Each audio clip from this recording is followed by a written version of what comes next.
सर्व मंगल मांगल्ये शिवे सर्वार्थ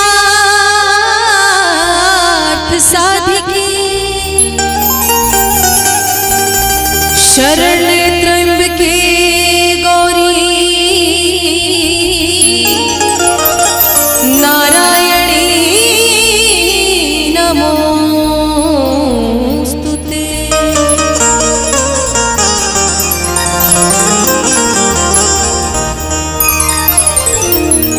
निमिया के डाढ़ मैया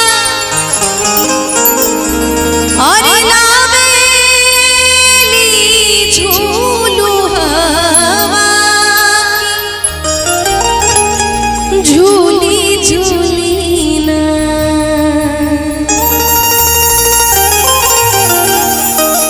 अरे सातो बहिना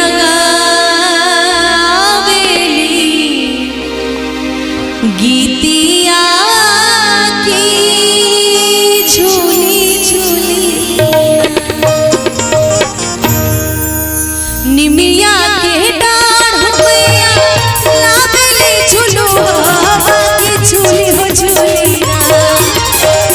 निमिया के डाढ़ मैया लावेली झूलू की झूली झूली सातो बहिना झूली झूली ना मैया मोर गावेली गीतिया की झूली झूली ना निमिया के डाढ़ मैया लावेली झूलू की झूली झूली ना निमिया के डाढ़ मैया लावेली झूलू की झूली झूली ना सातो बहिना गावेली गीतिया की झूली झूली ना मैया मोर गावेली गीतिया की झूली झूली ना।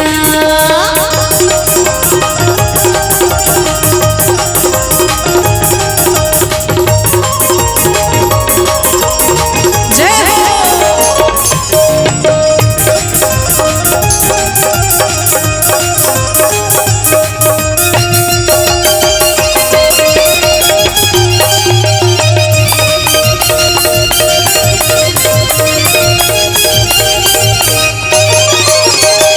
झूलते झूलत मैया के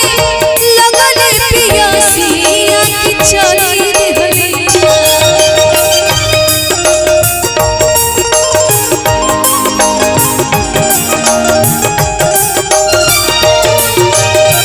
झूलते झूलत मैया के लगल पियासिया की चली दिहली हाँ की चली दिहली मला होरिया मैया चली दिहली मला होरिया दुआर मैया चली दिहली ना क्या बात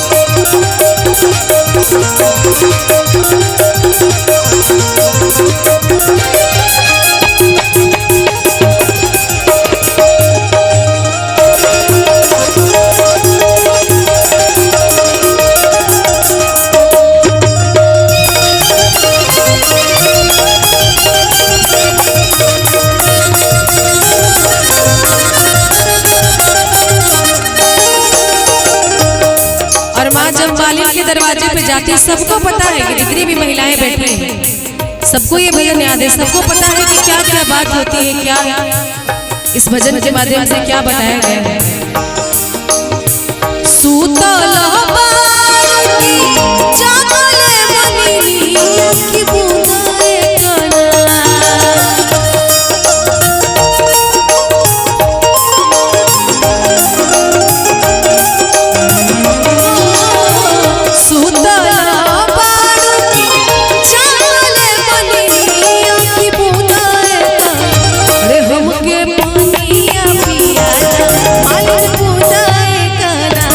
हमके पानिया पिया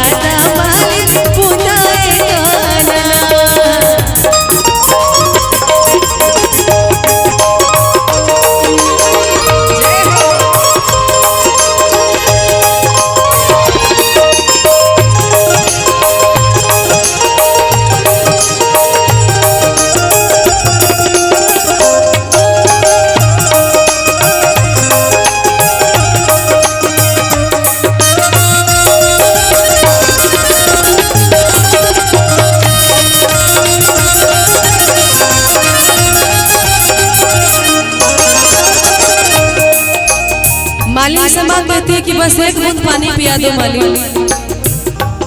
मालिक बड़े प्यार से हाथ जोड़ के कहती है कैसे के पानिया पियाई मोरी मैया के मोर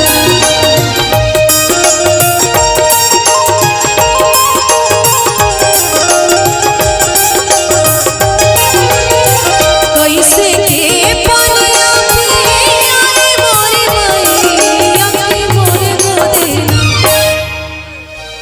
अरे कैसे के पानिया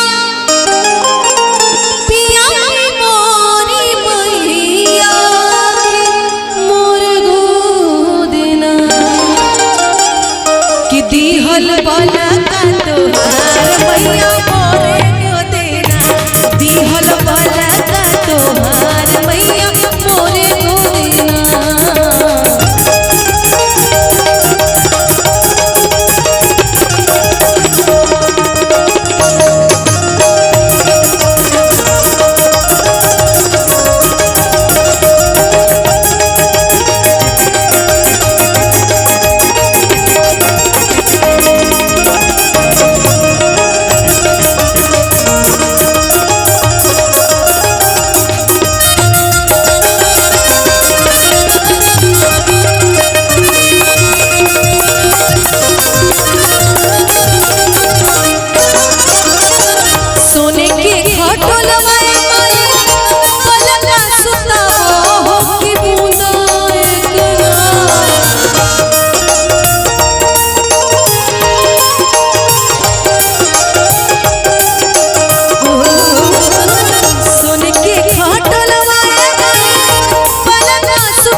सातों महीना गावेली झूली झूली मैया मोरे गावेली झूली झूली सातों महीना गावेली झूली झूली मैया मोरे गावेली झूली झूली सातों महीना गावेली झूली झूली। वाह वाह मजा आ गया।